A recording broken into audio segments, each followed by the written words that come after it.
broadcast Zoom to YouTube. I forgot that this happens through the web browser, not in the Zoom app.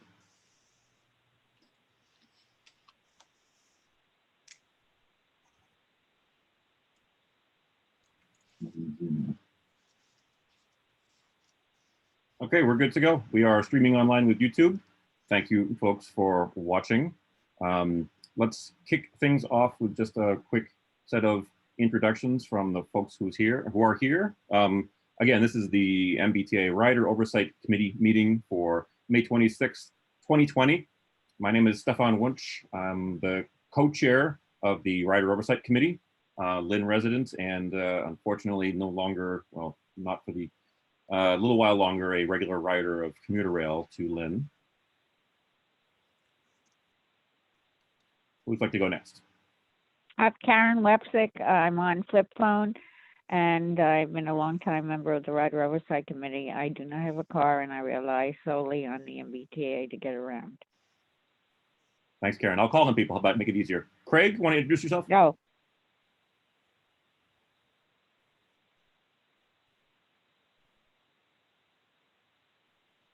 Craig? He's muted. We'll come back to Craig in a second. Brian, want to introduce yourself?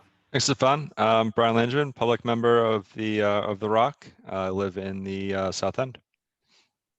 Thanks. Lynn. I'm Leonard Diggins. I am co-chair of Capital Investment and Finance along with Brian. I live in Arlington, walking pretty much everywhere these days. Although I did take the bus once, and it was a pleasant experience. Made it up since the pandemic. It was very pleasant, safe. Carl? I'm Carl Seglem. I'm a Brighton resident. In other times, a mostly bus rider, now an occasional bus rider with very empty and fast bus rides. And along with Stefan, I'm co-chair of the Rider Oversight Committee. Cool. Andrew. Hi, Andrew Clark. I'm a transit planner with Central Transportation Planning staff and staff liaison to the ROC from the MPO board. And I have a bittersweet announcement tonight, which is that this is my last ROC meeting because I have taken a position with Greater Portland Council of Governments in Portland, Maine, and we will be moving. Whoa! I will be starting on June 1st, unplugging from one virtual office and plugging into another one.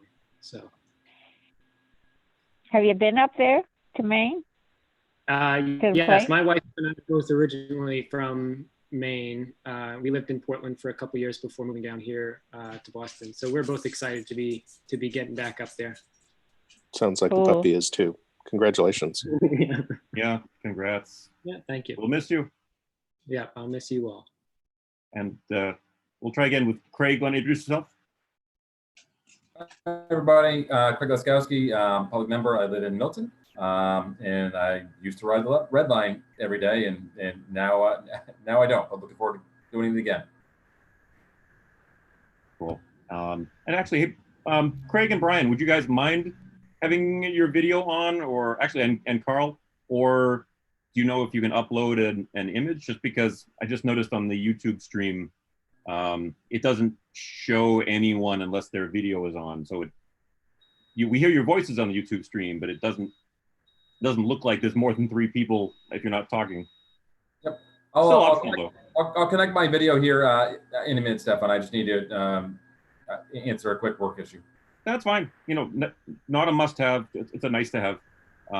And finally, Josh, would you like to introduce yourself? After you do that, before we go into your part of the formal meeting, Karen had a public comment she wanted to make, which we do at the beginning of the meeting. But if you could introduce yourself too, since we were going around the room, sort of. Thanks, Stefan. Yeah, my name is Josh Ostroff. I'm on staff at the Transportation for Massachusetts Coalition. We're a statewide advocacy group of about 98 members and partners. I have been there since 2014. My first boss there was Christina Egan, who is Andrew's new boss at Greater Portland Council of Governments. amazing person. Very happy for you. Give her my warm regards if you ever see her in person. But I'm sure you'll be Zooming and talking. So congratulations to you. So I live in Natick, and I'm used to be a regular rider of the commuter rail, and have been active in town government in Natick for many years. Was on the Board of Selectmen and helped initiate the project that's now under construction to make the transit station there accessible. And just a long time fan of public transit. Have been riding the Boston system since before some of you were born. So. Not me. Not but not all of you. So are you also on the advisory board? Yes, right. Sorry about that. I Yeah. am Natick's since September. I'm Natick's representative on the MBTA advisory board. Cool, thanks. As well. Yep. Excellent. Cool. Thank you. All right, Karen, you said you had public comment. Yeah, I'll be very quick. So just the employee parking lot, MBTA parking lot at Fields Corner on the Red Line is been carbon date the trash there. And I compare it to what Forest Hills is totally clean, and I imagine other places are clean. I have no idea why nobody cleans up the area at the employee parking lot at Fields Corner. That's enough said. Okay, thank you. I'm going to do a quick screen share very fast just to pull up the agenda so that anyone who watches this later on YouTube knows where we're taking all this. And we have pretty much maintained our schedule to almost down to the minute, coming up on 5:13, and that takes us to our special guest, Josh. Sorry, Yeah, Stefan, quick question. Any YouTube public comments? I didn't see any, but I will double check right now.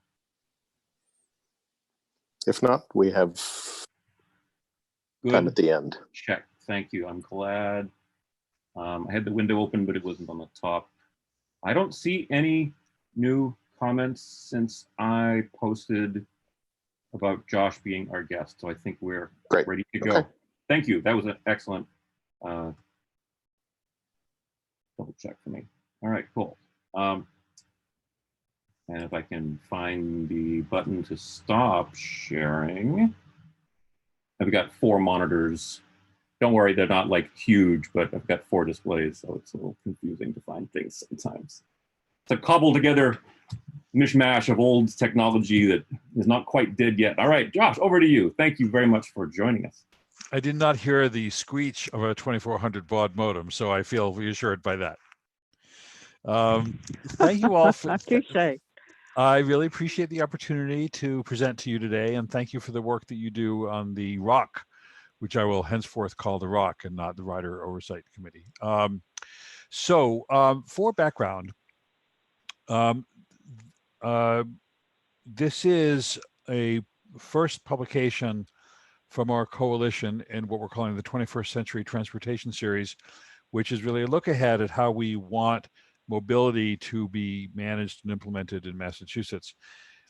It succeeds the Keeping on Track series, which was produced by Conservation Law Foundation and MassPerg several times since 2013. And that was an accountability focused series of reports that looked at the promises made and the investments that were to be made and the reports that were to come out of the Transportation Finance Act of 2013. All these reports are available at t4ma.org. There's a publications page under the resources menu. We've got this, the Keeping on Track series, and dozens of other reports that might be of interest to people interested in transportation policy. So the reason for this report is that the FMCB came about in the summer of 2015 in the wake of the catastrophic snow and shutdown of the MBTA system. We looked at this as an opportunity to really say, well, what should be happening with this, with governance at the Hi, time. it's Wick. Join the meeting. Hi, Wick. So Josh Ostroff speaking, your guest speaker, talking about our coalition's new report on MBTA governance. This report is the work product of the Conservation Law Foundation, the Advisory Board, MassPerg, and T for Mass. It's dedicated to the workforce at the MBTA, whose courage and perseverance in providing public transit during the pandemic is extraordinary and exemplary, and in particular remembrance of Andrew Wong, a bus inspector who lost his life in recent months. So what we are,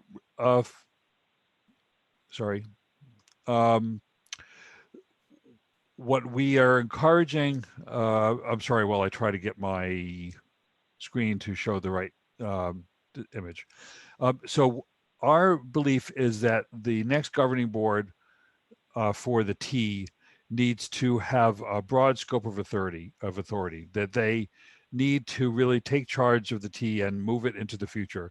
The FMCB has done an exemplary job in the recent years in many ways, rescuing the T from a really a pervading sense of gloom and catastrophe, because it was just at its most dysfunctional. They have provided robust public comment. They've opened up the T with unprecedented visibility. They've helped navigate many important transportation transformations, and have started, paused, and continued a number of important initiatives. So we're very grateful to the work that they've done. But we see a number of things that really need to be prioritized under future governance. And throughout this report, we're calling the next board the 2021 Plus Board, because it would be implemented in fiscal 2021. Safety needs to be a priority. Looking at continued ways we can make the T more efficient, to ensure that we have the revenues needed, and to be prepared to advocate as needed, to make sure the T is assuming its proper role in reducing the Commonwealth's greenhouse gas emissions, making sure we have better service and accessibility and reliability, particularly with those who are dependent on public transit, to make sure that our approach to climate change is not just about reducing greenhouse gas emissions, but assessing and improving areas where we're vulnerable to climate change, and to make sure that we have the most robust possible implementation for capital delivery projects.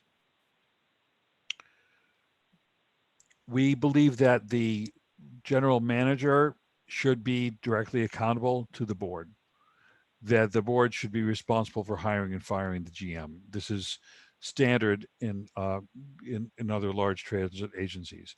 It needs to be independent of the MassDOT board.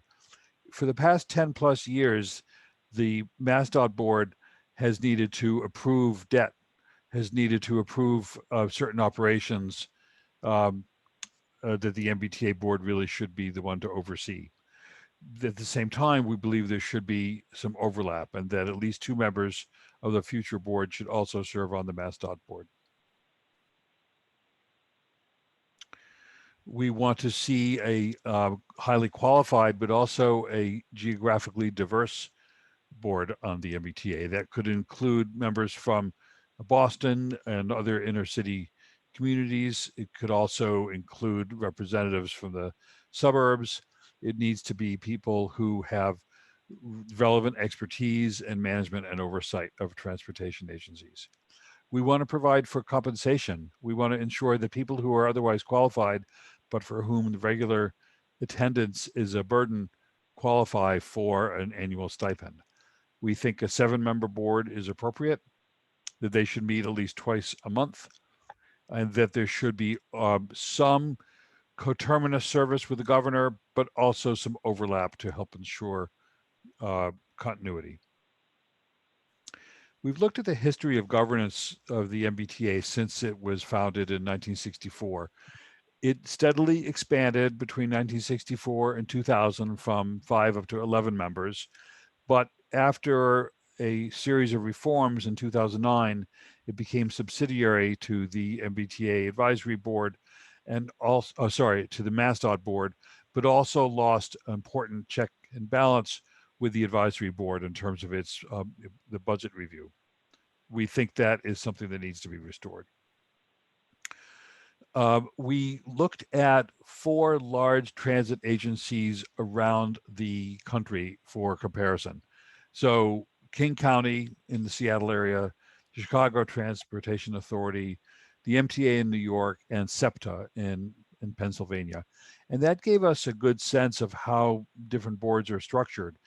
And I would just pause to say that what I understand you'll be speaking about later in terms of the idea of having either ad hoc or permanent subcommittees is a great idea and helps to ensure distribution of work and efficiency of oversight. So we do believe strongly that the people that come onto the board need to know how to run a multi-billion-dollar operation like the MBTA. And then these are some of the qualifications for folks who can't see the screen. We want people who have expertise in public finances, past experience in leadership or management role, who are regular riders or users of the system, who have some affiliation with environmental justice communities, understand labor and employment, understand operations, have the ability and track record of public engagement, have the time, and have a sense of the statewide scope of transportation. Not everyone needs to have all of these qualifications, but we want to make sure that the people sitting in that role are qualified to do so. So there are a number of options out there. The FMCB had a recommendation back in January. The governor filed legislation in January. The Senate and House have legislation that they're considering. But so far, there really isn't anything that's on the table that is likely to become law. And that is of concern to us. If, as I said earlier, if there is not action by the legislature by June 30th, then the MassDOT board will assume responsibility. And as you may know, the MassDOT board has a lot of other things on its plate. They are only meeting once a month. There's a concern that all the momentum that we've gotten on these important issues of operations and investment and governance will be lost, and people will be starting from scratch. So we want to see stability. We want accountability and independence. We feel that the next board needs to be representative and has to have a strong municipal voice. So just to talk for a couple of minutes about how we would make sure that there's a good municipal voice, we would go back to the practice of having nominations by different entities. So for example, the advisory board would nominate 2 sets of 3 people for the governor to choose a couple of members. The MAPC, similarly. We would look at environmental justice organizations and municipalities to propose names to the governor. Ultimately, it's his decision, but we would look to make sure that there are people who have a lot of these interests and skills who are brought forward.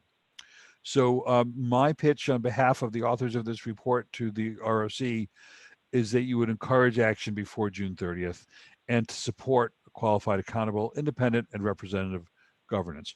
Whether it's our proposal or something else that you see forward, whether you feel that extending the existing FMCB for a period of time is the right thing to do. But I think that the legislature needs to hear from people who have a stake in the system that they really do need to act. This needs to be a front burner issue. Typically in the legislative process, a lot of things get left to the end of the cycle. And this year is no different, except there's the added complication of the pandemic that has totally distorted, rewritten the rule book, and a lack of time and the inability to do the kind of legislating in person that is usually the stock and trade on Beacon Hill. So I'm going to stop my presentation. I can pull it back up to point to anything in the report. I really appreciate the opportunity to speak to you today and look forward to your questions and more discussion, and glad to blend into what you're talking about with the subcommittee structure, which I think is a great idea. I haven't shared it with the other authors of the report. Just want to give one other disclaimer here. My role at T4Mass is to help facilitate our operations and partnerships and getting our members and staff, aligned to do good work for better mobility. I'm participating in this report, but I want to tip my hat to the policy people who really developed it. Stacy Rubin at the Conservation Law Foundation, Matt Casal at MassPerg, and Brian Kane, the acting executive director at the advisory board. So I really can't take credit for all of their good work. I'm happy to, but particularly since we're on YouTube and they could be watching, I want to make sure that that I'm giving all due credit to their wonderful efforts on this. So thanks for the opportunity and look forward to your thoughts and questions. Questions? Anyone want to jump right in? This is Wig. I'm happy to jump. First off, I think I caught almost everything. I was on another business call.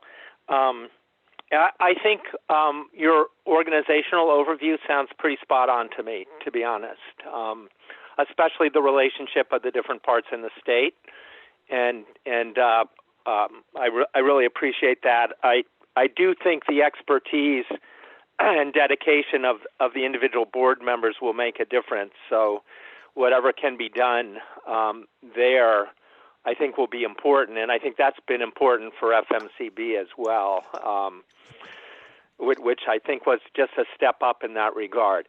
The other things I wanted to say pretty quickly are I always wince a little bit when people say greenhouse gases because the T burns 20 million gallons of diesel, and by far the biggest climate impact is from black carbon, which is not a gas, but it's thousands of times more potent than CO2 on climate. So even though it's short-lived, over a 20-year period, it's thousands of times more important, each bit of emission. So I've brought that up from time to time in front of the secretary and others, but it doesn't seem to stick. And I understand people use greenhouse gases when it's not a large science community like they have in California and elsewhere, but that's a pretty big issue. Logan burns 40 million gallons. Those are by far the two biggest sources of short-lived climate pollutants, and they have a massive impact, especially in the metro region. Electrification will help with that. Second thing I wanted to comment on was just the comparables. I think SEPTA as an old system is a good comparable, even though it's a little smaller.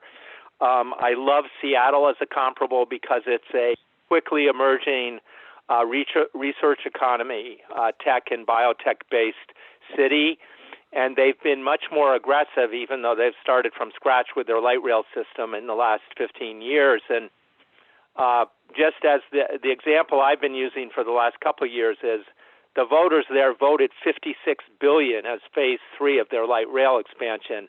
It's just a different world from the backbone that we've shown here with regard to efficient electric transit.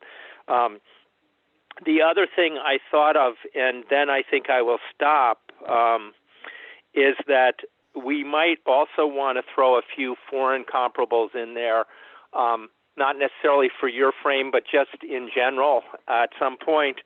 I don't think we're comparable to the big Asian cities. They're out of our range. But I do think we are comparable to the best countries in Western Europe. And my favorite model recently, I have to travel to conferences. I don't travel otherwise. But the Netherlands is just stunning, using pretty standard technology that's been around a while, including their 4 largest cities, Amsterdam, Rotterdam, The Hague, and Utrecht. Utrecht being the main research university city, but also the biggest train metropolitan area because they're more central. So they have more trains than the larger cities do. And I'll just stop there. I thank you for coming today too. Really appreciate it. Thank you, Wig. Really appreciate your thoughtful comments, and I'll pass the nice things onto the team. Kidding. Okay. Just want to comment first. Thank you for correcting me. I think that a lot of, like some, I fall into the habit of using jargon that shorthand that is not scientifically accurate. So that's a good point. I was just on the T as a utility and how they procure and expend the power.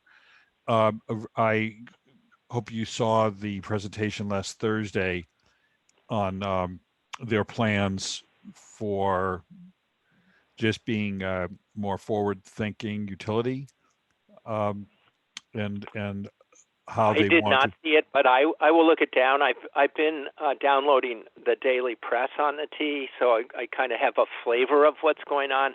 But many of the members on this body are really good at downloading those and talking about them and bringing them up in our 3 monthly meetings. So I will do that. I appreciate the tip. Yeah, I would recommend to you at least watching that part of the presentation, which I think you can stream.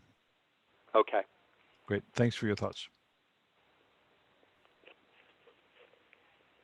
Oh, but well, actually, I should say, we discussed it in meetings as we were developing this report over the past few months, whether to use foreign, international comparables, and we just felt like it made more sense, given the common challenges of transit administration in the U.S. to stick with those. But I think if we had to do it over again, throwing in one or two international agencies might also be helpful. Well, they just outperform the heck out of us with regard to our on-road versus transit and walking and biking. So I think they're a good within reach target for us in some of those cities, whatever people would think are comparable. And I think there's an opportunity for some exchanges if they're chosen well of thinking and including management of projects and targeting of projects.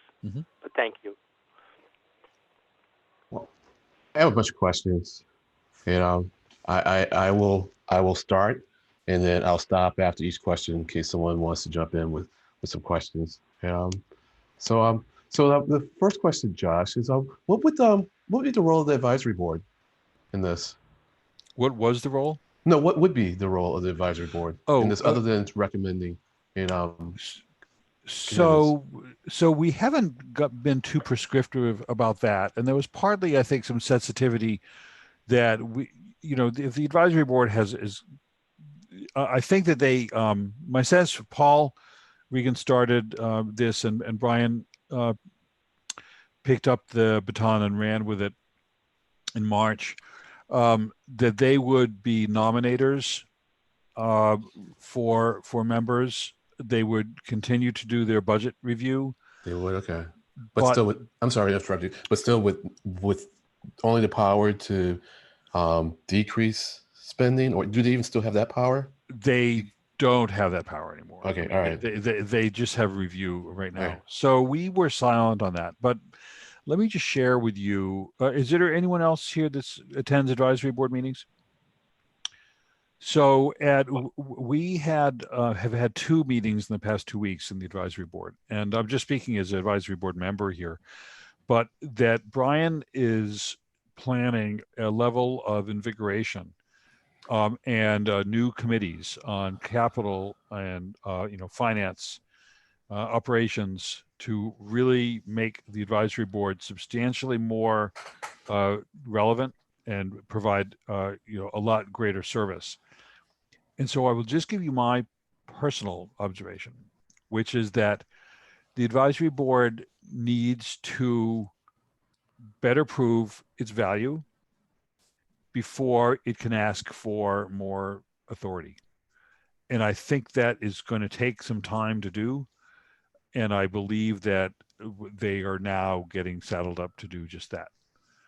That they had great institutional knowledge, right, but just meeting monthly, or less often actually, is not going to be equal to the demands of governance. So there was not a substantial, role for the advisory board then. But I think that there should be. But I think that sort of needs to be earned somewhat. Yeah, well, I mean, my response to that, though, Josh, is that when you neuter an entity and make it essentially powerless, the members have no real incentive to do anything, and so now they create a situation where they have no power, and then they say, well, now you've shown that you have no influence, so why should we give you any input into the process? It's Yeah. one of those catch-22 situations. Yeah, it's a push-pull thing. I hear you, but I think that even within, I mean, I think so. I feel like whether or not you have a vote, you have a voice, and you need to use that voice thoughtfully. And so I think that if the advisory board can use its expertise and voice, and is the only entity that's region wide, with every municipality represented. If they can use that voice more effectively and testify at meetings and produce reports, I think that will lead to more influence.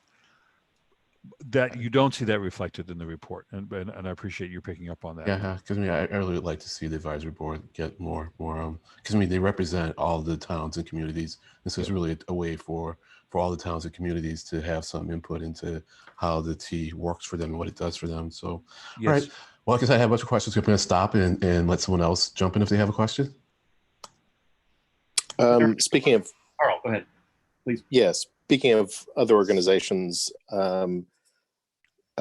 you emphasized people with various domain knowledge of community involvement, managerial involvement, labor, transportation, and so on. I didn't see there a kind of writer's point of view, and wonder if that's is that something that you've considered? Like, how does this proposal relate to our existent writer oversight committee? Yeah. Appreciate that question, which I will now attempt to dodge. I think that if the ROC doesn't currently have a role in governance, we sort of want to restore, the ability of the board to provide, what it should.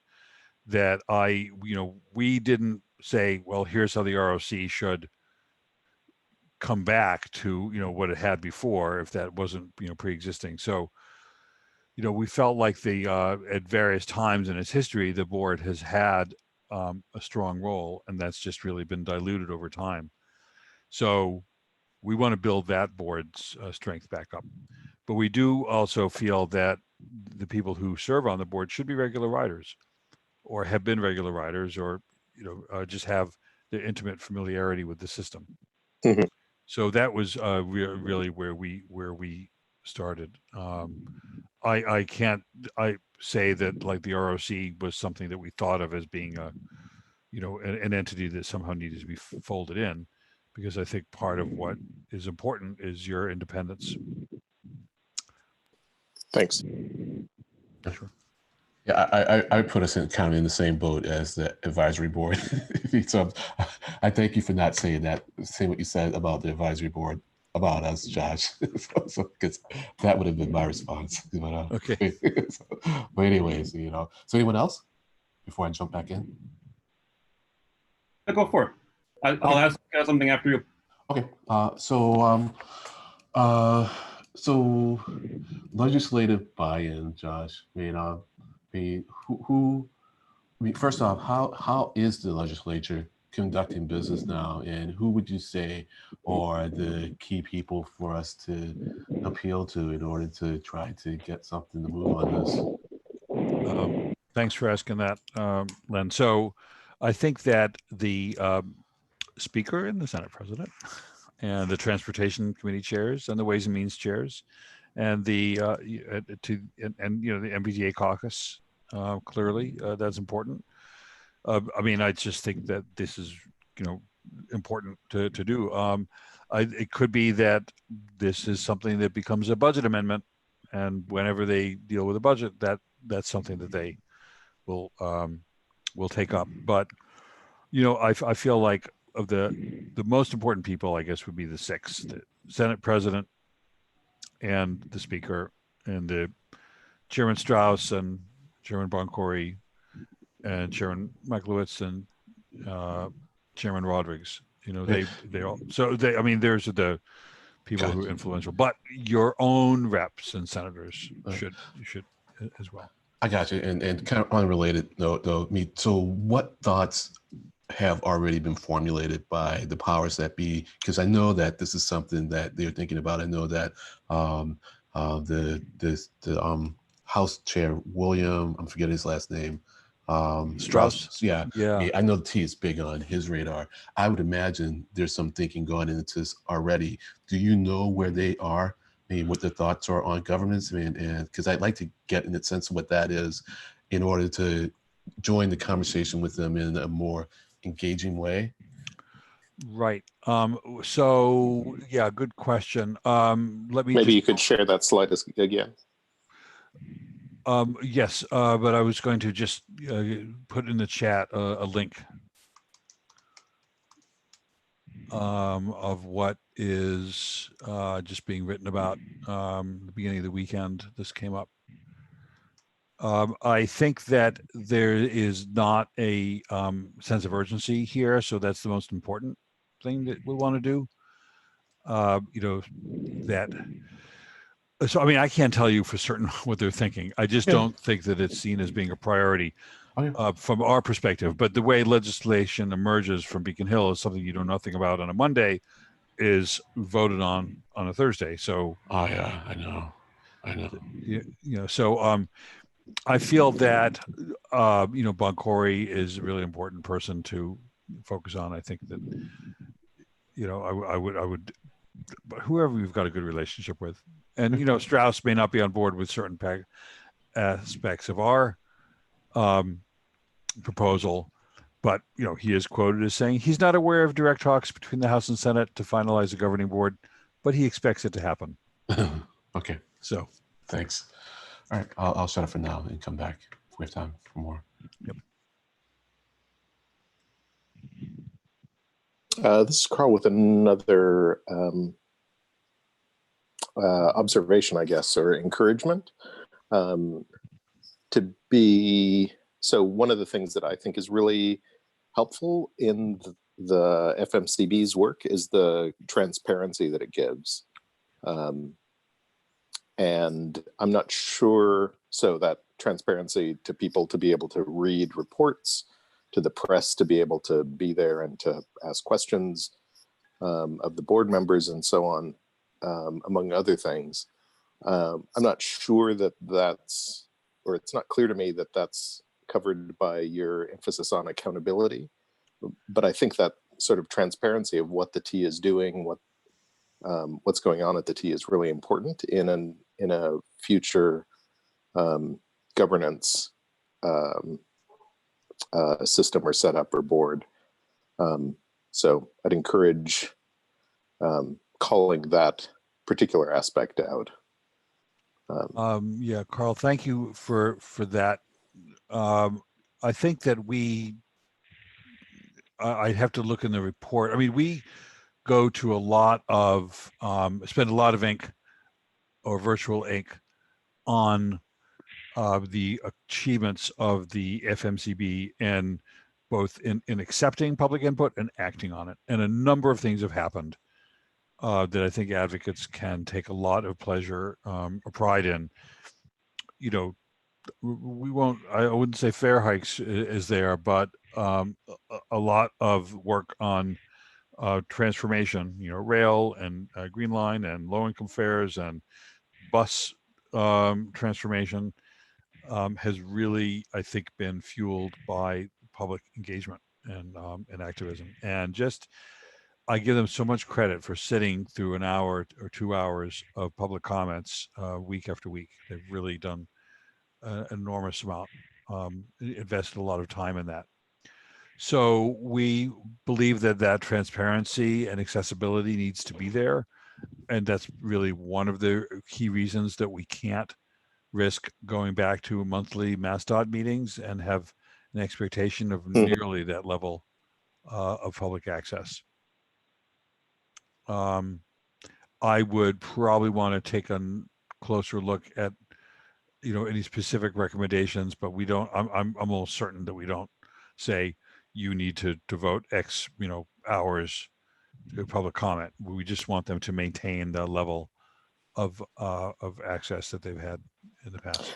I distinguish two things. I agree that the public comment and hearing them and giving a forum for them is important. But the other thing is the reports that T staff give to the board, Right. and making those doing those in a public way that that we can read the same things, that we can see and hear the presentations that the board sees and hears. That kind of transparency is the aspect that I think is really important. Oh, yes. Yeah, that's true. And that's maybe more for like transportation, nerds. Say that with all due affection. Well, and but press. for the press and for the public. I mean, I many of us were at MBTA board meetings in the past. The level of visibility of these really important processes and decisions is phenomenal. I mean, the process that they are going through to discuss Keolis extension, for example, or the power, in procurement that we mentioned, or Rail Vision, or any of these things that they've done it's amazing. And to see those reports be there like the same day of the meeting, it would be nice if they were there before the meeting, but we know that. I mean, I think the secretary has earned her reputation for really paying close attention to everything that gets presented, and I'm sure there's changes made, an hour before the meeting. So that's just an observation, but I think that you're right. They've really set a pretty high standard for governance. No, I agree with Thanks. Carl. I agree with Carl completely. And it also gives you a lot of confidence. That the T is looking, at things, and being very detail oriented. And I'll say if we could see, the things that Keolis looks at. We had a tour of their place, and there was one room where they just showed me probably like 100 different reports that they do monthly, and it was really impressive. So I'm going to group three things together really tightly. Well, two more. One is why is it that you don't want the secretary to have a seat on the board, but not have a voting role? Because I kind of feel that it'd be good that the secretary has a voting role, especially for engagement. Because once again, it's sort of like if you don't give the person some real incentive to be there, then I think they probably will have other things to do or send other people to those meetings. And the other is a little wild notion. And maybe you can just answer why in general it's not done. And it's potentially having a MBTA employee on the board to give that perspective. So in the first case, so the secretary does not have a vote on the board now.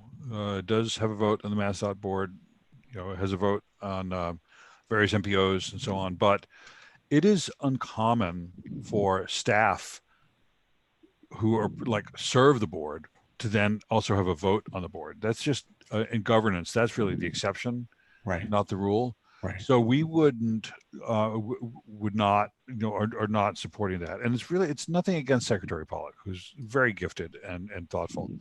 But I feel like we need 7 people who are there to serve as really in more of an independent oversight role. Gotcha. And so I could think that's the first one. As far as staff, I think it's the same. Really, it's the same principle. Yeah. You want someone who's not conflicted, who is there, there's a pretty bright line. And I've been like, now I'm staff. And other times I've been on the board role. You really have a different lens. So, yep, that's my. Yeah, I know it's unconventional, but at the same time, I kind of feel that sometimes we just don't hear the voice of the MBTA employees that are so critical to the way the organization runs. And certainly our proposal will give some possibilities or some avenues for other input into things. But I just wanted to hear probably the standard reason for why that isn't done. Yeah. Thank you. I think we may be the outlier. Thank you for whoever's sharing their screen, showing that like the FMCB and the governor and the Senate legislation that's currently out there all have the secretary as a voting member. I think that, you know, and the secretary may well be a you know, voting member in the future. Well, thanks, Josh. Sure. Appreciate it. Yep. Thank you. That's it for me. I'll jump in with a question. I apologize that I'm a little late to reading this.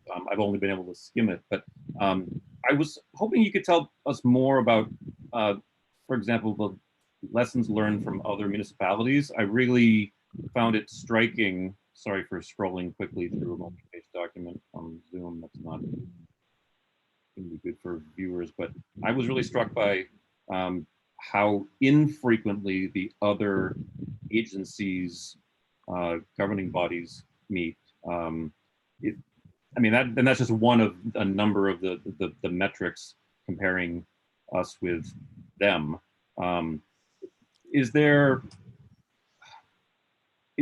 I guess in a very, in layman's terms, is there anything that really jumps out? Again, apologies for not having read this in detail yet, but is there an agency in the country that really does it right, whatever it is, as far as the governance? So I guess I would look at my personal sense. I have the most experience with Seattle, and I think that they are undertaking a transformation of their region's transportation, and they have buy-in across different government bodies. The, you know, the transit district and the county and the city and the state all have like different roles to play. So I think that's a really helpful you know, approach they've been able to craft over time, you know, sharing turf really well. So, but you know, I think that there's a lot, something to be learned by many of them. I think that may not be this chart, but another one would show the subcommittee structure, I believe, of Chicago, that has so many different opportunities for people to, you know, feed in knowledge, and that makes a monthly meeting more productive when you are reflecting on the work of different subcommittees. So I probably shouldn't be looking at the screen while I'm talking here, but I think that, you know, we are in a state of crisis in transportation in general in Massachusetts, you know, even before the pandemic. There is so much, we have decades to rebuild the MBTA. It's I'm not surprising that it's not done yet. I mean, the FMCB has served its purpose well, but we're going to need enhanced visibility to continue building trust for some time to come, and particularly if we are going to get the new revenue that's needed to have, you know, the scale of investment required. That's going to need a lot more public confidence that we're able to do, and part of that is, I think, the transparency in the decision making and the information that comes out of these meetings. So 36, no, that's kind of brutal. Let's get down to 24, and maybe they'll be, you know, we'll be down to 18. I can't imagine a world where we would be satisfied with the service of the MBTA and they would only meet as a board once a month, unless there's some other cadence of meetings happening, you know, much more frequently. So quick follow on to that, talking through the comparisons to the other systems that you looked at. You see us in, you know, Seattle's kind of a fun phase, if you will, right? Where they have buy-in and they're building brand new shiny things. We're replacing aging infrastructure, which is less fun for ribbon cutting ceremonies. How does that shape your thinking in terms of what the board should look like? Do you need a different group of people when you're thinking about rebuilding or versus keeping the status quo versus doing brand new net new stuff like Seattle? Probably, yeah. I mean, it's one thing when, I mean, they've got their challenges, no doubt, including like a potential ballot question that could really kneecap their funding stream. But they've got very different challenges than us. And, you know, when we're talking about electrification or fare collection, or you know, revenue and finances, there are you know, bus network. We have so many initiatives underway that require like regular public visibility and board decision making. I think that we need that kind of diverse skill set that's politically, you know, has contacts to, you know, throughout the region, to help maintain the level of support we will need. You know, we all know people who work at the T or other transit agencies. It's you're dealing with one or another shit show every week. It's kind of the business that they're in seems to, this stuff happens and it affects people's lives. That's not a reflection on the quality of the people. It's the nature of the business. It is, sometimes it feels like damage control. Even as we're trying to do really extraordinarily wonderful things to enable people to have a transit system that enables, you know, their individual, you know, themselves, their companies, their communities, the region to get better. Just like there just seems to be like a lot of calamities. And so the stuff that needs to happen, it needs that bright light shined on it.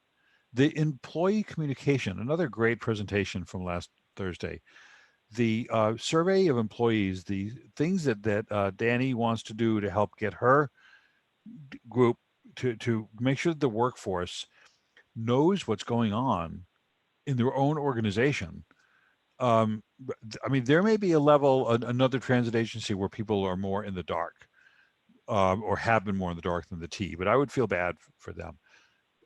We have all these incredibly important initiatives that need to happen. So I just think you're going to need people who have just, I feel like I might be repeating myself here, but I feel like we have several years more to go before we have like even turned that corner, to get the T to where it's truly a point of pride for the people that work there, the people that ride it. You know, we're not suffering the way we have now. We have been lately. So we need highly motivated, dedicated, you know, governance. It's truly important. So that I don't know that the legislature has the appropriate sense of urgency to keep what's working, not risk taking a step back.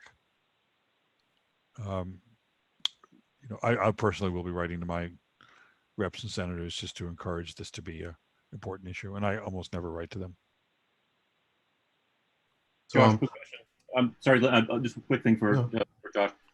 You mentioned the report on internal communications with regard to safety. I have that up on my screen. Would there be any value in me sharing that if you wanted to? I mean, I know it's not your material, but since you mentioned it, any value in putting it on the screen? Probably not. I feel like you guys know the subject matter as well as I do. I just you know, mention it as a good example of the kind of thing that needs that. People need to know that the T is talking about this stuff. The workforce needs to know that management cares about it. We need to get past the finger pointing and blame. Got it. I'm putting a link to that in the YouTube. I have a quick question and then another question that's going to do a transition to our ideas that I pass along to you, Josh. I mean, so what's going on in Seattle? I mean, what's this ballot initiative in Seattle that you said could funding stream? Yeah, I'll send you a link. But there is a perpetual guy who's always bringing initiative petitions forward, and in some states, Washington, California, Oregon, it's like you get a lot of a lot of that out there. So yeah. Gotcha. All right, fine. And so the other thing is like I like the stipend, because I think it does open it up to people who potentially couldn't, especially public riders, who couldn't do it because if nothing else, it may pay for childcare. For someone who after work wants to do something like this, but needs some childcare, and so yeah, I'm big in favor of that.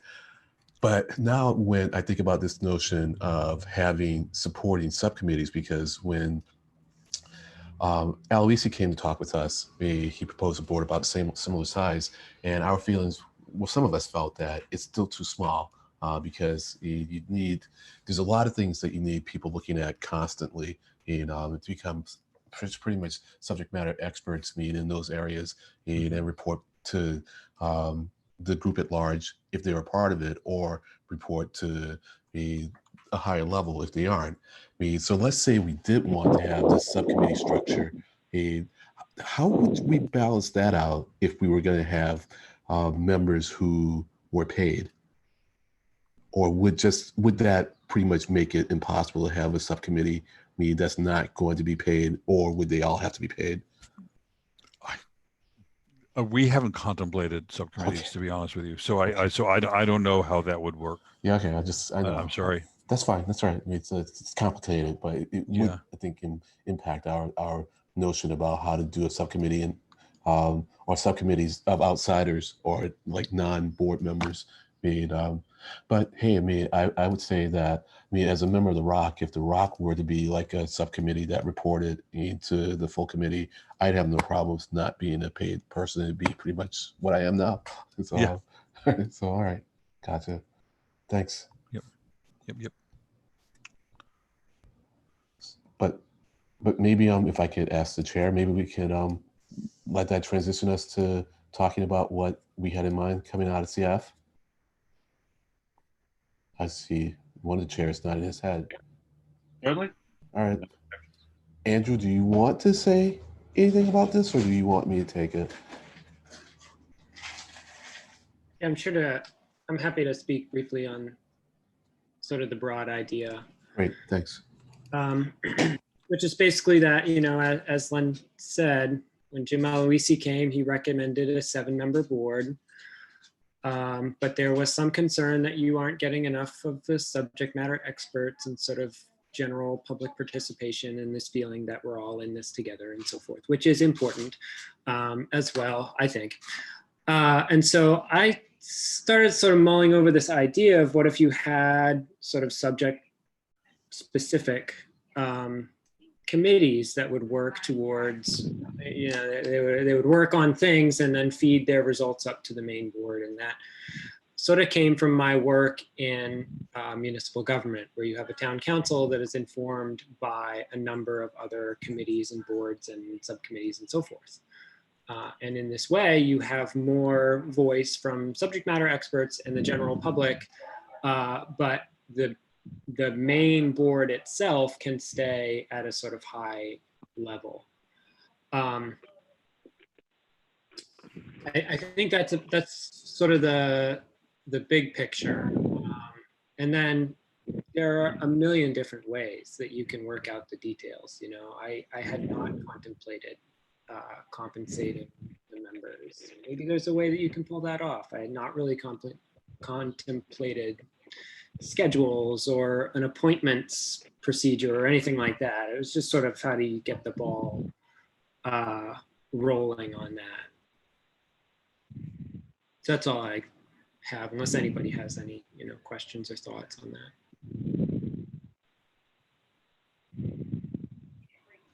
I guess Josh had initially said that he thinks it's a good idea, and I kind of see that model in Seattle. And so if Josh doesn't give a reason for why this is like a showstopper or something he thinks is really a bad idea, I'd be inclined to pursue some more development of it, especially when talking with members of the legislature, because it'd be a matter of whether the subcommittees are built in as part of the legislature, or whether it's made as an option. And either's fine, but it might, if they thought that would be a good thing, it might affect the number of members that they felt were needed on the board. So, all right, go ahead, Josh.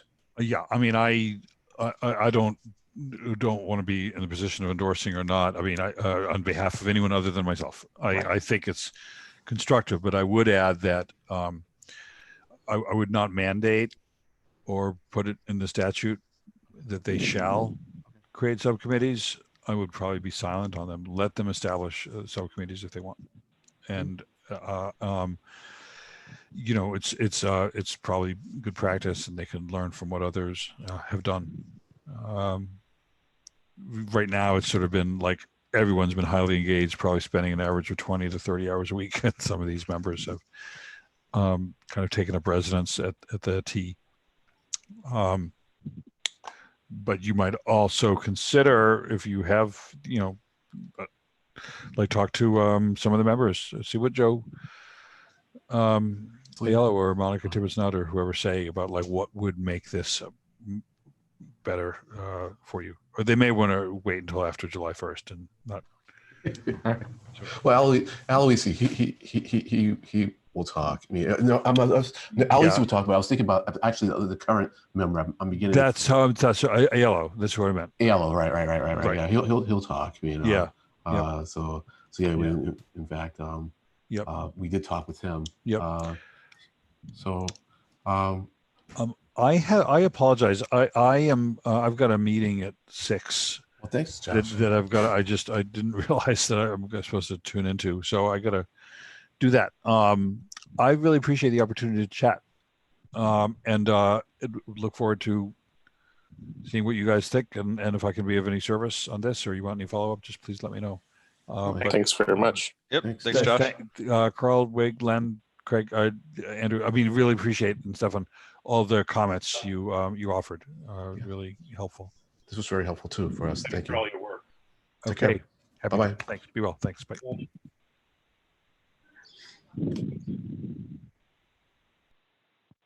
I thought we lost Andrew. You just switched windows.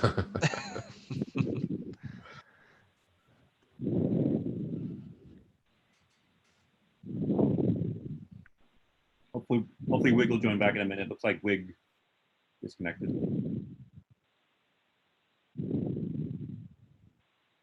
Anyone want to? Well, actually, let me.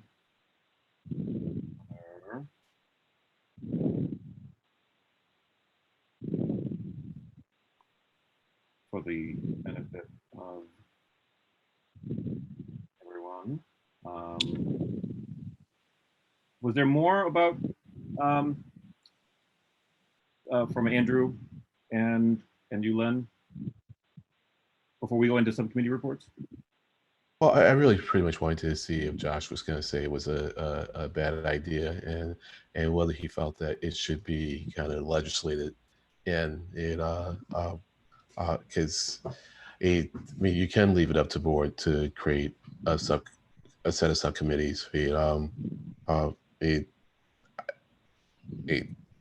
don't know. I mean, if I were elected to a board, and the subcommittee structure wasn't there, I mean, I would be, although I'd be open to the public telling me that they think it'd be good for me to create subcommittees, it's not something that you take lightly at all. I mean, it takes a fair amount of work, to get people, to join a subcommittee, and so if you don't have to do it, I don't know if you will do it. I don't know how many you would create, so for me, it's like whether they're going to have subcommittees or not is really going to determine how many members you really want on the board. And Josh had to leave, but he had mentioned that some of the current members are like putting in 20 hours or so, and that's like 5 members, and I'm sure they are putting in excess of 20 hours a week. But the proposal that they made was that the members, 7 of which would be like 5 hours. I thought it was like 5 hours a month. And I was like, 5 hours a month? Are you kidding me? That's like an hour a week or so. I was like, that's nothing. Even 5 hours a week, I think would be still pushing it in terms of the light side. If there's just going to be 7 of them dealing with the system size of the T, and so I thought that was a little light. But yeah, I would agree with that, Len. If you're not told to do it, you might not do it. And at least at the start, you might want to sort of prime the pump, so to speak. Yeah. And sort of pick, okay, what are going to be the real important ongoing issues? And then as the board comes across new issues that can create or, disband certain committees as it sees fit. But it would probably be good to at least start with some, would be my thought. Yeah. Yeah. Yeah. How do other people feel?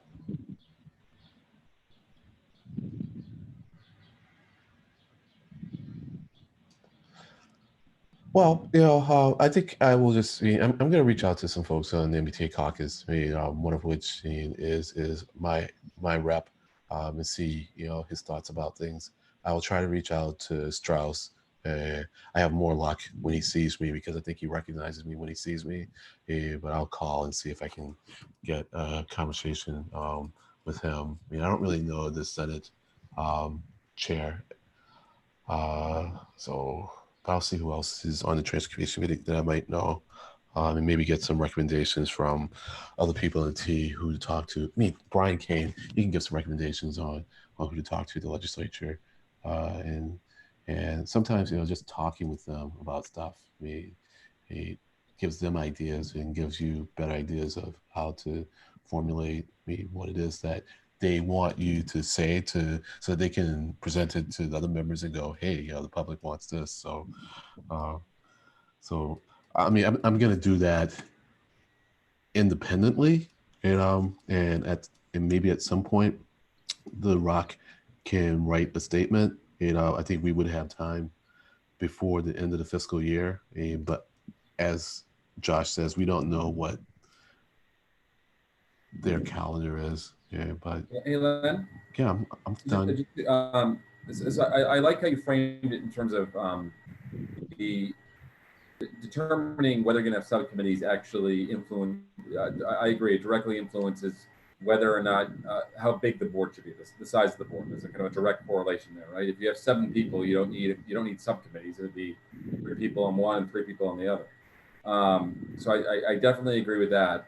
I think then the precursor question to should there be subcommittees is the board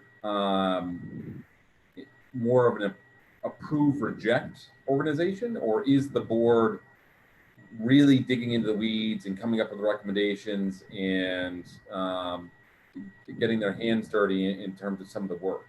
And I think that's really the foundational question, right? If they're more of a, if things are just presented to them, let's call it every 2 weeks, and they're giving their thumbs up, thumbs down, that can be the staff, that can be whoever who kind of curates what's in front of them, presents in a very thoughtful, encompassing way, and they're up and downing things, as opposed to if they're expected to go above and beyond that, and to be meeting with subject matter experts and to helping to shape some of what the ideas should be, and getting into the weeds on some of these policy things. That's where I think you would need you want subcommittees, right? Because that's where you hash things out. That's why the legislator has subcommittees to hash things out before they go to the full legislature to be voted on. So I think it's really that foundational question to me is, what do you expect those members to be doing? Do you expect them to be doing things, or just more of a approve rejecting thing? Well, it's interesting you bring it up that way because I wasn't really thinking of subcommittees as really being subsets of the board. I was thinking of them, and I think Andrew was too, that these would be additional people that would then report to the members of the board. So a member of the board could be maybe the chair of a subcommittee, but not necessarily so. They don't have to be, no members of the board would actually have to be members of these subcommittees, but the subcommittees would be reporting to the board, and they would all have things that they need to focus on. I could see a subcommittee on finance, maybe having 4 or 5 members, each of which dealing with a particular element of finance, and then reporting, to the board on a regular basis, because I feel that the T it's a very complex entity. There's just lots of different aspects to it, and it's easy for any small thing to just all of a sudden come out of the blue because you're not looking at it. But if you have lots of people looking at different aspects of it, there'd be less element of surprise, and it certainly things will come up that unexpected. But if you have people who are really deeply knowledgeable in it, then they can dive into it and understand it and report back to the larger board. Yeah, but I guess the question would be, isn't that the role of the subject matter experts that you're bringing in front? To a certain degree, that the subcommittee on bus operations is the bus operations group within the MBTA. It's their job to kind of surface things up to the board for review or approval. I guess where I'm getting stuck on it is this idea that you're going to. I guess I'm not aware of, and if anybody else, feel free to correct me, but by definition, a subcommittee is you're a member of the whole. You can't not be just like the legislator. Like there aren't non-legislators in the subcommittees on the legislator. It's a group of a subset of the larger group finds one particular topic fascinating or as an area of expertise in a sub area.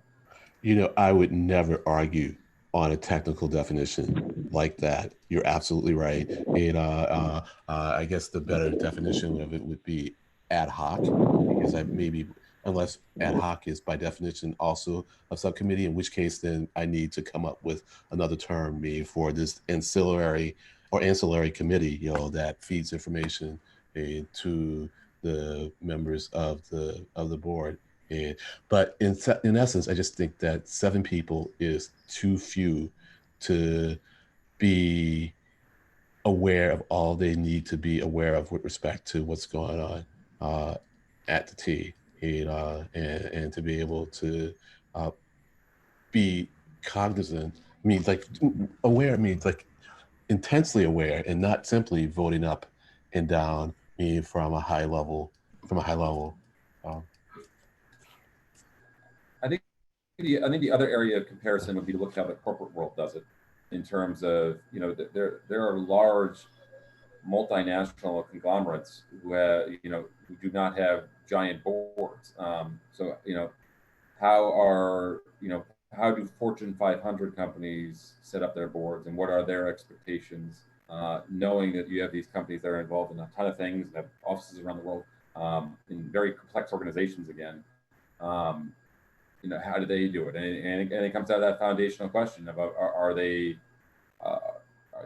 is the board oversight and governance, or are you expecting them to be something more than that?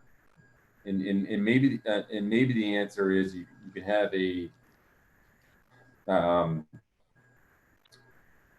maybe you need additional boards. There's the overarching board, but then maybe maybe maybe these aren't subcommittees, because that would imply it's right. part of a broader committee. But maybe what your reflection of what you're asking for is there's kind of a top. Maybe there's the top level board has 7 individuals, but for a time being. Maybe there needs to be a board that's focused on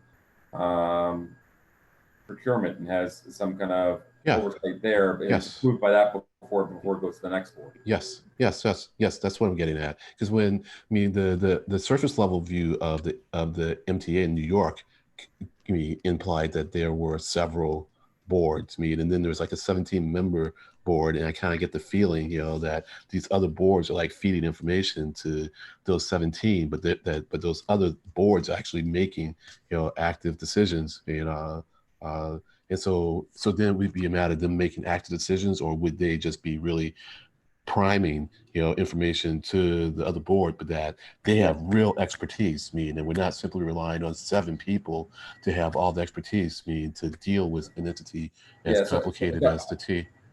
I think, at least to my knowledge, is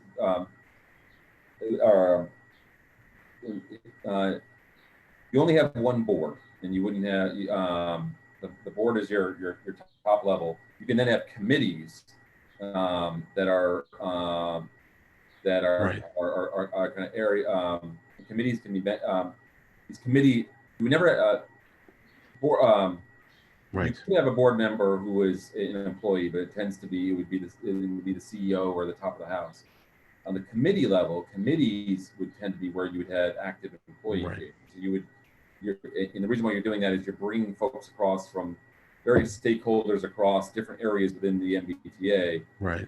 So that you have somebody from HR, you have somebody Right. from operations, you have somebody from engineering, all at the table together to kind of be a committee on something. So maybe the idea is more of a committee structure. Yes. That then committees that then choose to, occasionally they're producing things that are then brought up to the larger board.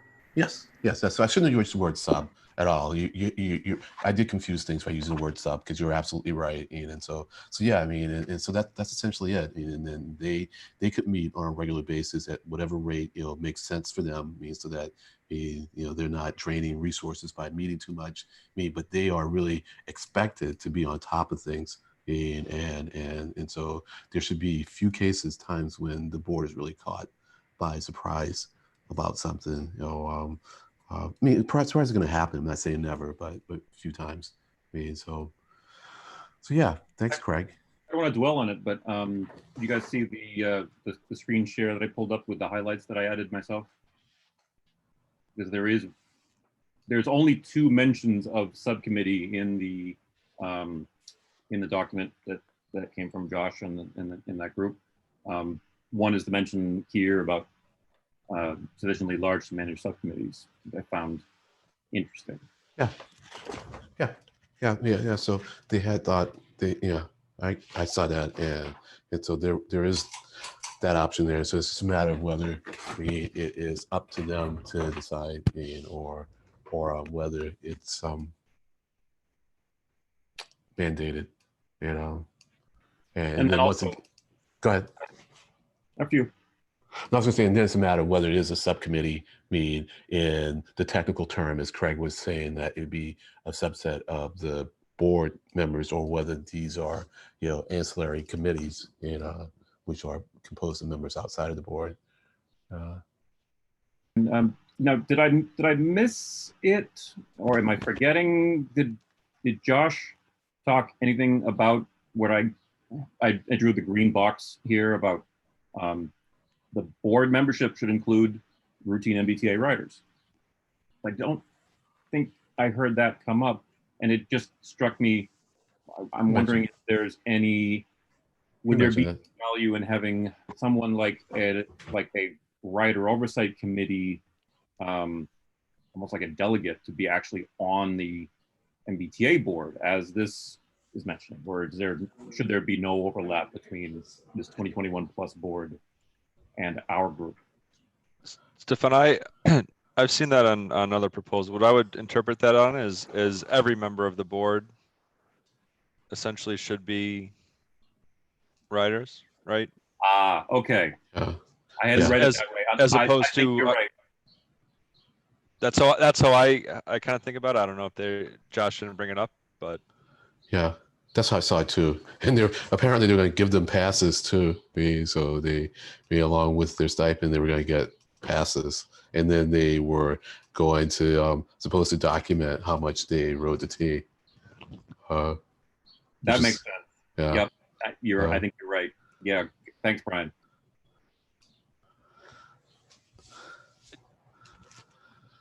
Well, I'm glad they're thinking about it. It's the end of May though, and the end of the legislative year is June.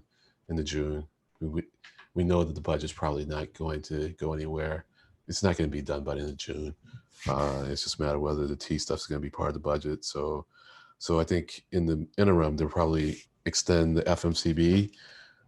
Perhaps, although if the members of FMCB are ready to book it out, and then that won't work. And if MassDOT were to pick it up, then I would imagine that MassDOT would meet more frequently than once a month. So I'm not too concerned about that. Given the time, can I make a suggestion to the chair that we move the agenda along?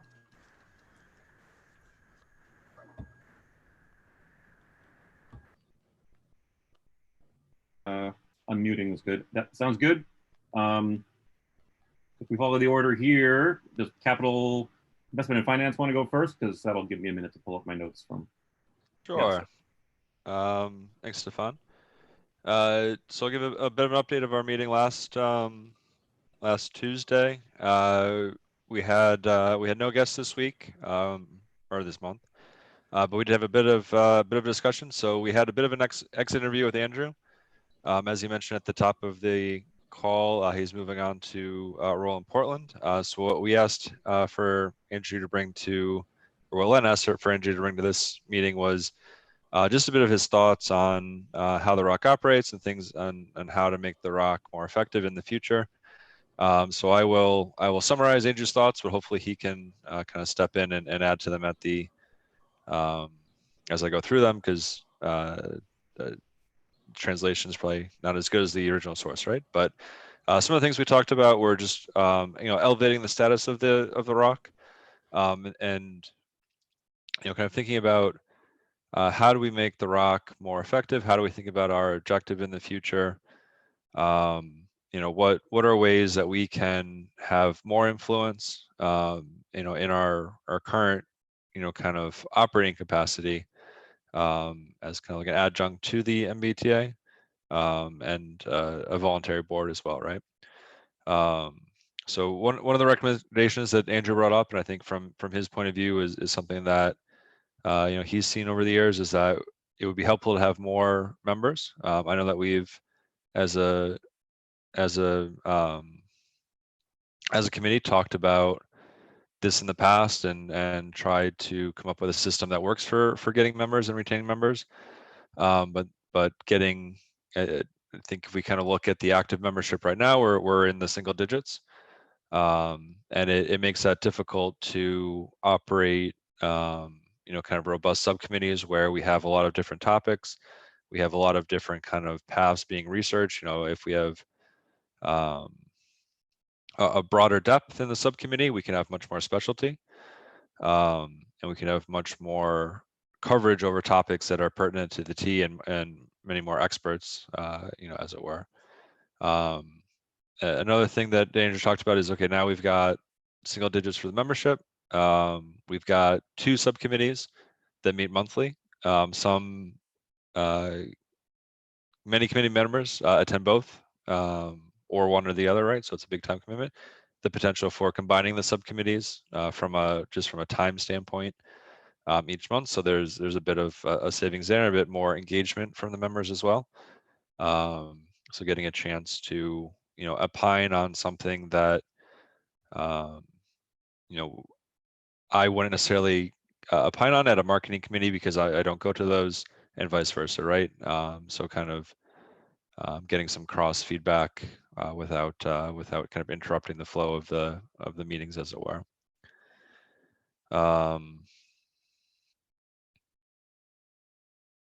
All right, Andrew, those are my kind of main takeaways from your thoughts. Anything else that you want to add? I know you had a lot more to say than that, so I don't want to kind of stop it there. Yeah, and I was kind of spitballing too at the meeting, and I should have took some good notes about everything. But I think that it's amazing. I do want to stress that the people who work on the ROC, we have a great group of people who are very dedicated, a lot of great transit nerds, and that's awesome. You pinpointing issues and pinpointing who is a good contact to help move a solution along, or to get more information, or to ask great questions and to get answers. So I think from that point of view, the ROC is really doing a great job. And then I'll just add, I've had a great time, had a great experience. When I moved down here, I did not know very much about the transit system or the history or the big issues, and I'm glad that I do now. So thank you all for that, and good luck, be in touch. Yeah, Andrew, thanks a lot. The only thing I'll add is that we did think that maybe instead of combining the committees all the time, that maybe we might have combined meetings maybe quarterly or a few times a year. So that would be a compromise of sorts. But I wouldn't even say a compromise, maybe just kind of like an intention to say that let's hear topics that are of interest to both committees. So let's just have one meeting that month, and it might be maybe a longer meeting in well, at least it'd be a longer meeting for capital. In finance, the operations group meets 2 hours, so we could certainly fold some finance stuff and capital stuff into an operations meeting maybe 3 or 4 times a year. Just a thought.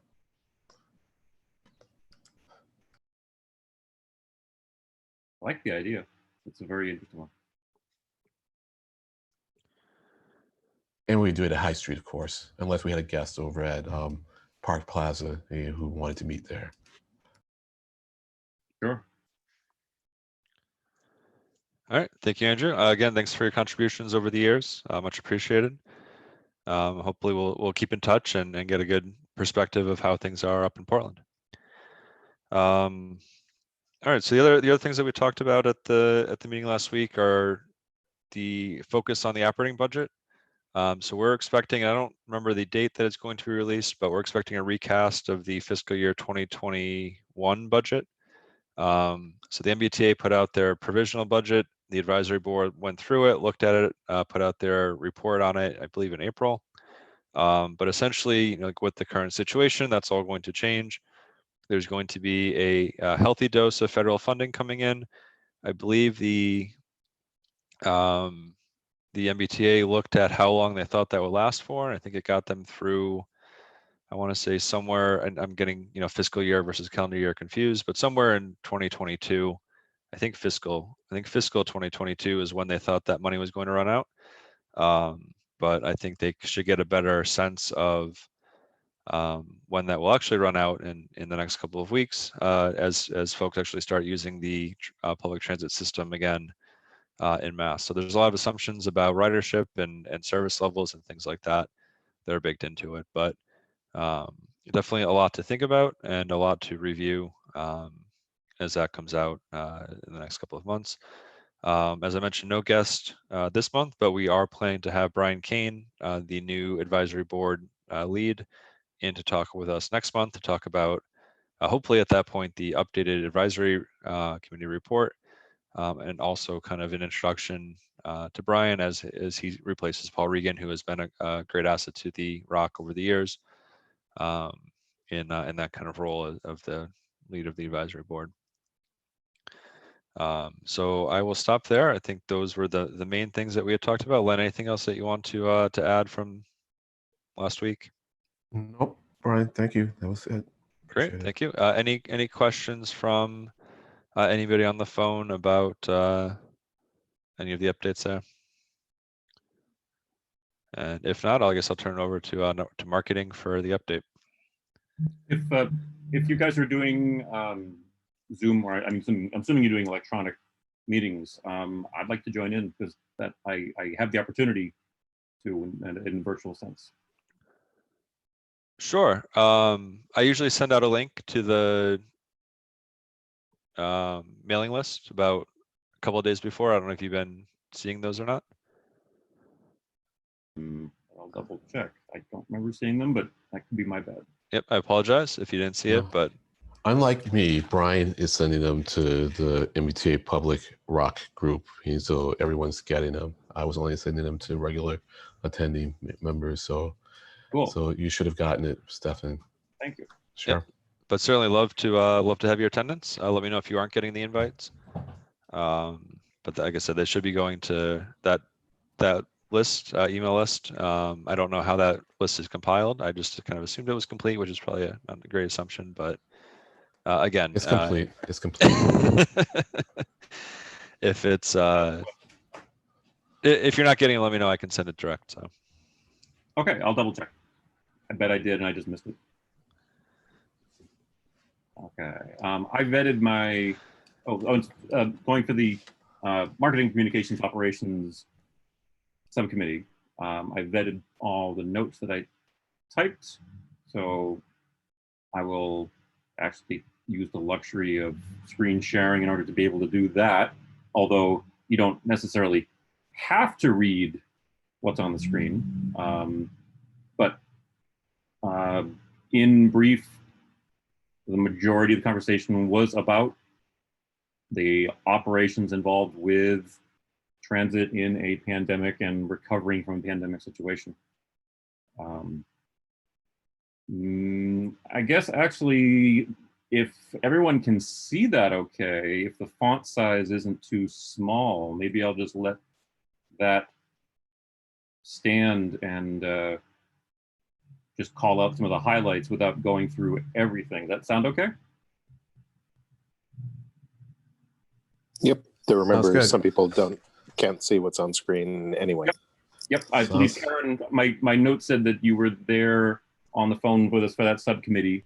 So if you want to chime in with anything in particular, please do. I think one of the call outs that we said, I'll call out one of the things that was notable was that some of the bus operators have been doing their own limit of 10 people on a bus, even though that is not the policy.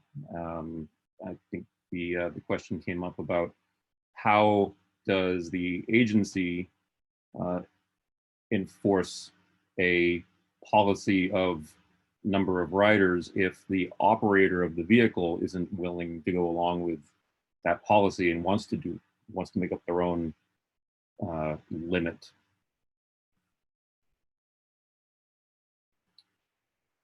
I have an invite out to Logan Nash of the Real-Time Data and Customer Applications Group to join us for the June subcommittee, because we did talk about the stats on what is crowded and how do you calculate it, how do you report it, since Logan and his team are in charge of all of the real-time data for arrivals as well as historical data collection.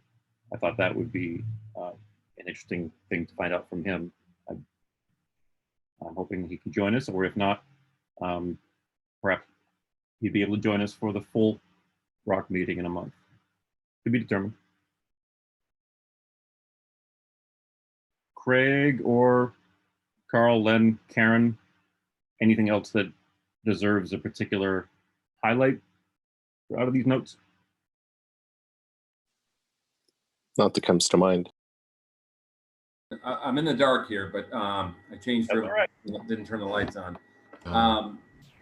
Yeah, the one that I would we only talked about it very briefly, but just the expanding. It's maybe more of a finance subcommittee item, but just the state of AFC 2.0, and in particular, if we're intending to have lower levels of ridership, or if we're expecting a lower level of ridership over the next couple of years, what kind of work needs to be done to re-examine what needs to be done around AFC 2.0. To a certain degree, and we didn't really talk about this is me ad-libbing a little bit here, but this one scares me. I feel like to a certain degree, there's a lack of focus on AFC 2.0 right now because of there are other more important things going on right now, be it the obviously response to COVID being the highest of those, but whether it's response to COVID or all the shiny new trains coming in, there's a lot of other things going on in the system right now.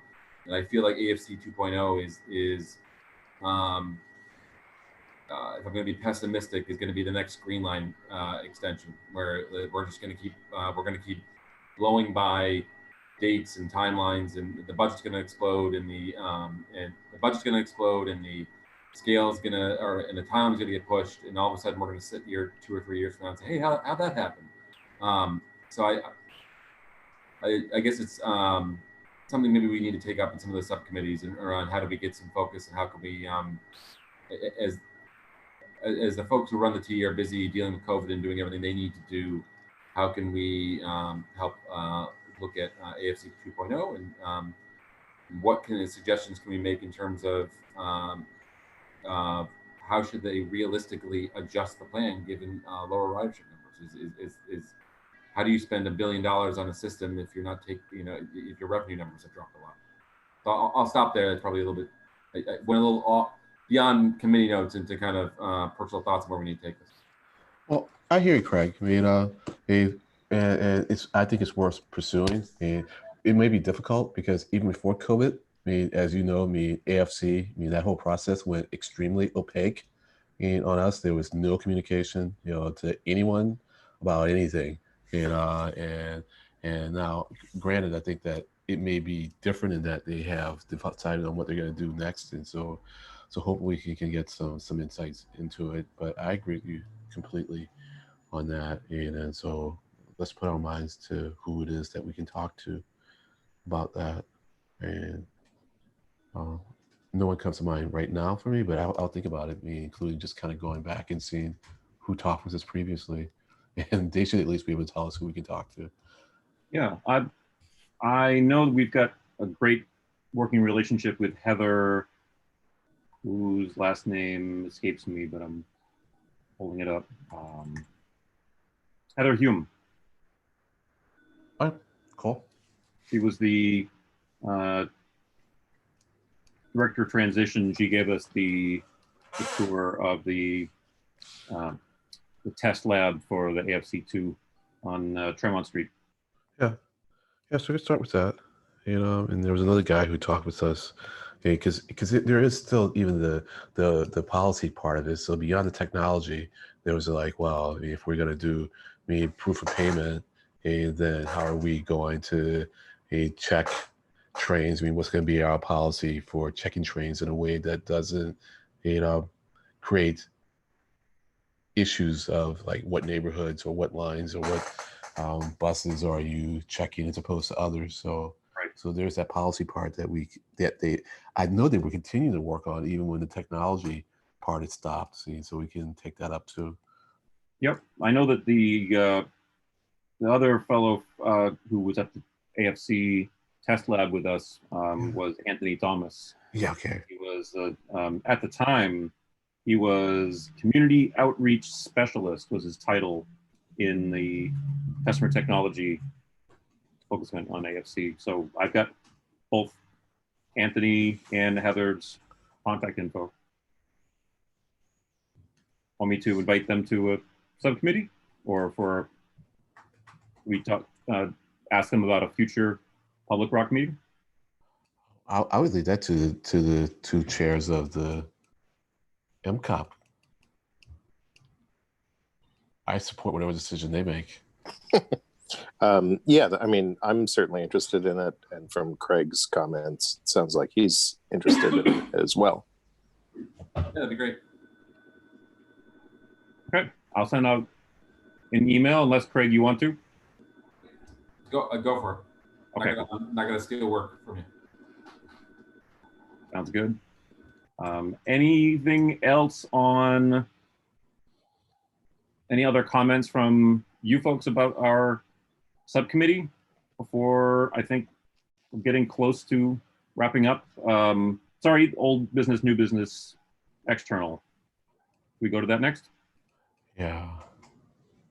And too bad Craig is, I'm sorry, Wig is gone, because I wanted to ask him if there was any follow-up to the last full rock meeting where there were some folks that talked with us about their concerns about the tree removal on GLX. So I know that he was thinking about talking with, I forget the guy's name, Andrew, or I forget the guy's name. He does environmental stuff for the T. So I was wondering if he'd follow up with them, with the T folks and maybe the environmental people from Somerville. But so much for that. And I don't know.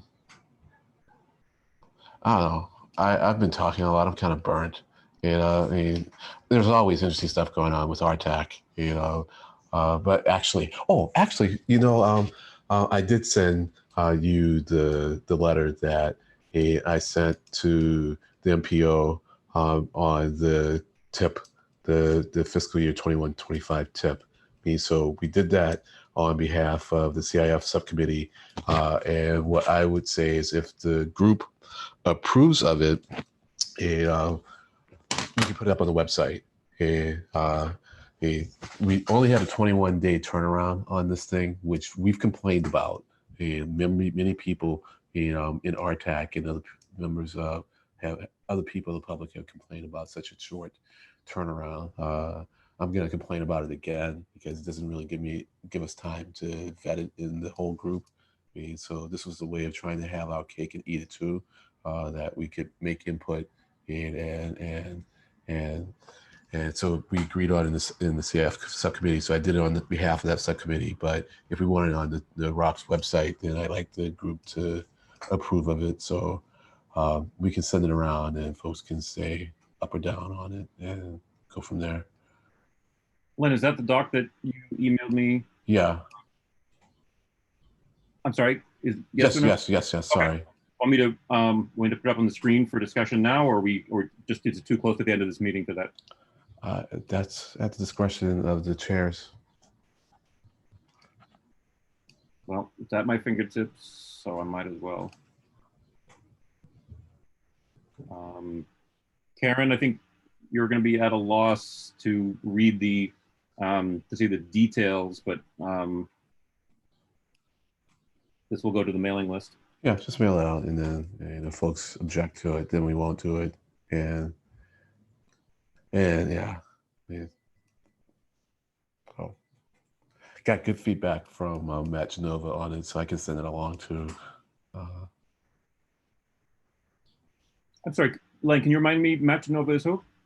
I'm sorry, Matt Genova is the guy at CTPS MPO who is I forget his formal title, but essentially he handles all things TIP related, and that's Transportation Improvement Plan. Yeah. Thank you. He spoke at the General Rock meeting some months ago. Yeah. He'll be back when we start the next rock cycle. Next TIP cycle.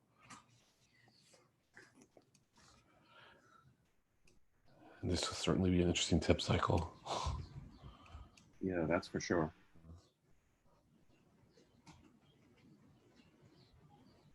Any other old business, new business, external committees? Well, we should line someone up for chairs. Yes, indeed. So we can vote on it next month. Just kidding. So at this point, we can expect Craig to all of a sudden lose his connection. Yeah. Brian won't be able to unmute his microphone.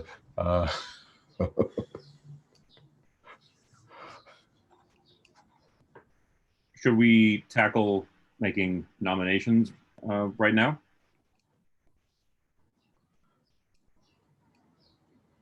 Right. This just goes back to the foundational problem that we don't have enough members right now, right? I mean, we're going back to the well and the same folks over and over again.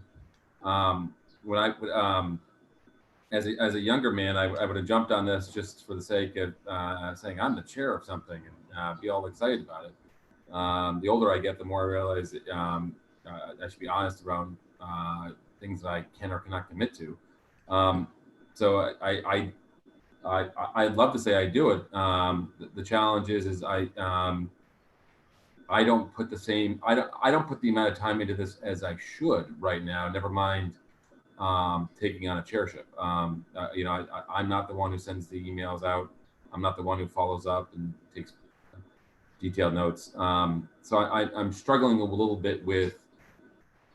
Sure, I'm the only person left, but am I the right person?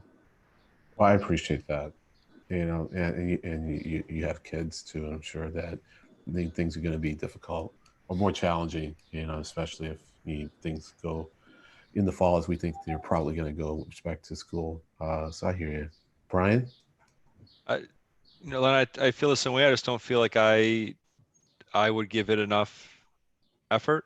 I think I've got the focus on the CIF at the moment, which is where I prefer to kind of keep my focus. And I think that's a good spot for me. But certainly appreciate you thinking of me for the chair role. So I guess then the other question then is, do we just kind of amend the bylaws and let the current chairs, if they want to, go on for longer? And as I said, for me, I could do it. I have the energy to do it. I'm just concerned about being the chair of too many things. And it's not a matter of time; it's more a matter of optics. Uh, and so, I mean, I'm in a supporting role on the executive committee, and so I'm going to be, on the tech committee. So whoever's there, and I'll be able to support them. And I just would prefer not to have the light on me, at least now. But so I guess then it's like, do we have the appetite to change the bylaws, or is there? I mean, essentially, there's a small enough group of us that we can agree to do whatever we want. I mean, it's just a matter of whether we codify it. So,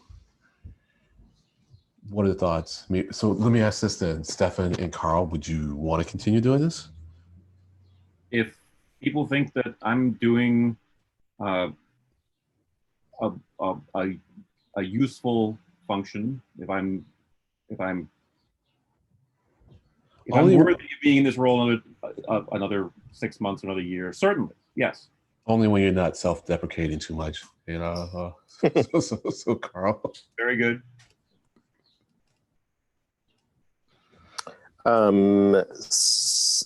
Similar.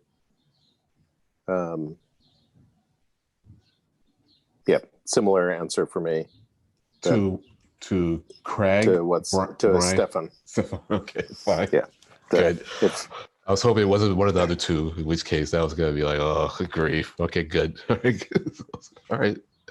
Then let's go with that, and then as a group we'll determine whether or not we have to write this into the bylaws, or if it becomes a COVID exception, although it really isn't, because we all know the truth of the matter. It has nothing to do with COVID, but we just say it's a COVID thing.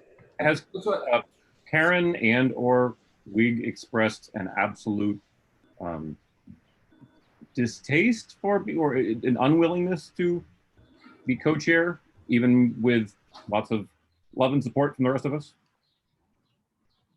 Is Karen still here? No, Karen disconnected at some point. And Wig's off too. Yeah. I'm wondering if you guys recall hearing from. What about the person in the yellow shirt? There's a new co-chair. We could train him up. Man.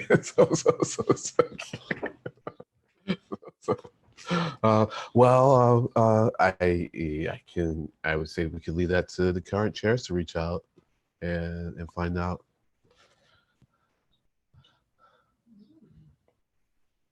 Well, I can write Wig and Karen an email and ask them. All right.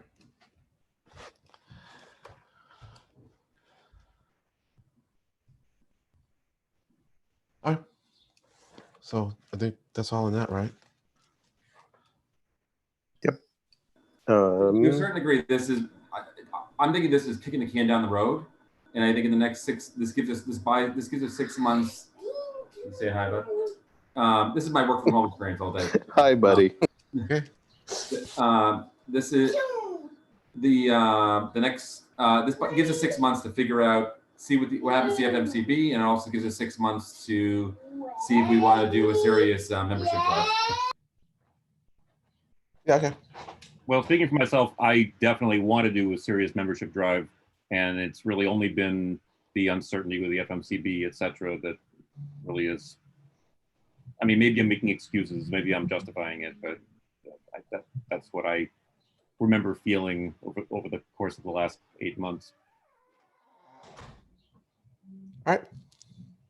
Yeah. Well, just let's be realistic, though. I mean, it's going to be a year, because the end of the 6 months plops us right at the end of the year, and it's Christmas time, it's New Year's, and it's cold, and we're probably going to be, even if things pan out the way we think they are, we're going to be depressed, because we're still going to be locked up. Anyways, so I'm just being realistic that it's probably going to be longer than 6 months. Yep, fair enough. For what it's worth, we are into the time period that we would have had public comments, but no one has said anything on YouTube. Cool. Do we have anyone on YouTube? Nope. Only people watching is me and me. I usually have 2 different things up. Make sure it's going smoothly. That's just me, of course. Oh, you should we should check in with James too, because like now that we're doing Zoom thing, I mean, I'm gonna call James and go, hey James, what's up, buddy? That's not a bad idea. Yeah. Oh, I guess call it under old business, new business, whatever, under public comments, whatever.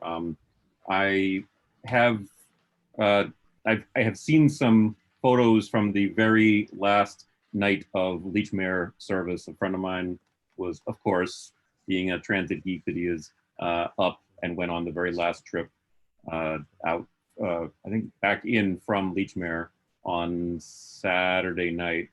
And the wrecking ball began to swing pretty much right away. I'm going to follow that because I'm just interested, and also if I hear back that Logan Nash of the real-time data group isn't able to join us for any of the meetings in June, then I'm going to ask Dave Carney to join us, because I'd like to hear how the Leechmere shuttle is going, as well as sort of a retrospective on the, I thought, kind of a remarkable express lane inside the Sumner Tunnel for Blue Line shuttles. I'm not sure if you heard about that. One of the 2 lanes in the Sumner Tunnel was dedicated to bus shuttles for the Blue Line accelerated maintenance program. No, I had not heard that. That's Good cool. for them. That's great. Yeah, I was very impressed and taken aback. I don't think it would have been possible if it hadn't been for the pandemic. Right. But, if I'm not mistaken, I don't have it handy, I think it's a total of 4 weeks that the Blue Line is shut down from Maverick all the way to Bowdoin. So that's basically the heaviest section, and with the express, I don't know if they're calling it a zipper lane, but a dedicated bus lane through the tunnel. I'm hoping for really good news on minimal impact to the Blue Line riders. Right. Well, I mean, it'd be good, with this pandemic thing. I mean, with the lower use of the roads by SOVs, if we could start grabbing some territory, I mean, for public transit, and then as people began to feel safer coming out, then I'm hoping by definition that will mean that the zone of safety, the bubble that we need, is smaller, and so that they can start occupying more public transit, and so we will grab the space that we need. Now, if that's wrong, I mean, if people start coming out, but we still need the distance, then it wouldn't work, and it'd be inappropriate for us to grab so much space for transit when people are going to need to be in their vehicles all by themselves in order to stay safe. Exactly. Well, the flip side of that is if you have fast transit, you can run more trips. Yes, that's true, especially with buses. With buses, that's true. I mean, we on the red line, we are up against our headway limits, so you can't get any faster on the red line, at least. Yeah, I hear you. So all the more reason to push for that. Anything else for tonight? Because I see the clock ticking up onto 7 o'clock. I want to respect people's time, especially when Craig's office assistant seemed to be a little anxious to get into the next meeting. Yeah. Nope. All right. Nothing Thank for me, you. Stefan. Everybody, thank you very much. Thank you. I didn't hear Andrew say goodbye, but See you later, everybody. Bye-bye, Craig. Good luck, Craig. I Bye-bye. his dictation, his touch typing is nice and reliable. Anyway, yeah. If anybody talks to Andrew, I can give him one last shout out for all of us. He connected earlier. Good. And we'll be keeping in touch with him, because now, I mean, with everyone zooming, and we'll want to stay in touch, and so we won't lose him. Absolutely. I'll make a motion to adjourn. As a chair, you can't do that, but I can. I motion to adjourn. I second you're it. gonna call me on that. Bye-bye. All right. Take care, guys. Thanks much. Bye. Thanks, Good night. everybody. And thanks for watching on YouTube. We're going to end now.